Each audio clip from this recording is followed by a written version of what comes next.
নমস্কাৰ বন্ধুসকল। বৰ্তমান দেশৰ যি ৰাজনৈতিক অৰ্থনৈতিক পৰিস্থিতি, এই পৰিস্থিতিত মোৰ মনলৈ কিছুমান ভাৱ আহিছে। তাৰে ওপৰত মই কিছু কথা ক'ব বিচাৰিছোঁ। এটা জাতি, এখন দেশ, কোনো ব্যক্তি যেতিয়া খুব বিপদত পৰে, সংকটত পৰে, চাৰিওপিনে অন্ধকাৰ হৈ উঠে, তেতিয়া মানুহ তিনি ভাগত বিভক্ত হয়। কোনোৱে হতাশ হৈ শুই পৰে, কোনোৱে হয়তো মিৰাকেল আশা কৰে, কিবা এটা অদ্ভুত হ'ব, আমি বাচিম, মই বাচিম, আৰু কিছুৱে খুব ভাবি চিন্তি লাহে লাহে এখোজকে আগবাঢ়ে এই বিপদৰ পৰা পৰিত্ৰাণ পাবলৈ। আজিও অসমত তেনে এক পৰিস্থিতি হৈছে। গোটেই অসমীয়া জাতি আজি বিপদৰ গৰাহত। আৰ্থিক, ভাষিক, সাংস্কৃতিক সকলো দিশতে আমি বিপদত পৰিছোঁ। আৰু মূল কথাটো হ'ল আৰ্থিক অৱস্থা, কাৰণ আৰ্থিক অৱস্থাটোৱে সকলোৰ গুৰি। এটা পৰিয়াল যেতিয়া উপাৰ্জনহীন হৈ পৰে, তাতকৈ ডাঙৰ বেছি একো বিপদ নাই, তেতিয়া কোনো বস্তুৱে ৰক্ষা কৰিব নোৱাৰে। গতিকে অসমবাসীৰ এতিয়া বৰ্তমান তেনে এক অৱস্থা। অসম চৰকাৰ দেউলীয়া, বিত্ত বিভাগটো নামতে আছে। ৰাইজক মাধমৰ সদায় ৰাইজৰ পৰা কৰ কাটল কৰি কেনেকৈ টানি টুনি চলাব পাৰে তাৰে চিন্তাত ব্যস্ত।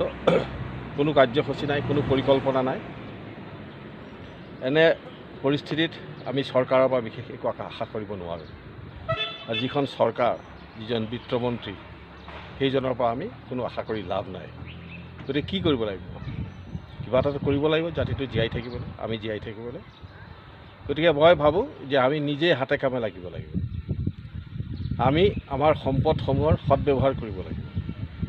আমি নিজে কামত লাগিব লাগিব, আৰু বিশেষকৈ ডেকা শক্তিটোৱে এই কথাত আগভাগ ল'ব লাগিব।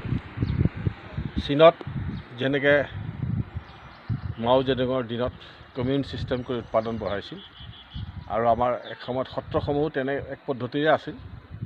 গতিকে তেনে এক পদ্ধতিৰে প্ৰত্যেকখন গাঁৱতে আমি সৰু সৰু কিছুমান গোট গঠন কৰি খুব আন্তৰিকতাৰে, সততাৰে আমি আমাৰ উৎপাদন বঢ়াব লাগিব।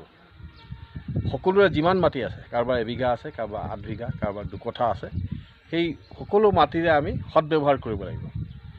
বিভিন্ন ধৰণৰ খেতি বাতি, হাঁহ কুকুৰা পালন আদি কৰি, কাঠফুলাৰ খেতি কৰি, বিভিন্ন ধৰণৰ যোনে য'ত যি পাৰে, যি সম্ভৱ হয়, এই ধৰণে যদি আমি এটা উৎপাদনমুখী সংস্কৃতি আৰম্ভ কৰিব পাৰোঁ, তেতিয়াহ'লে আমি কিছু সকাহ পাম।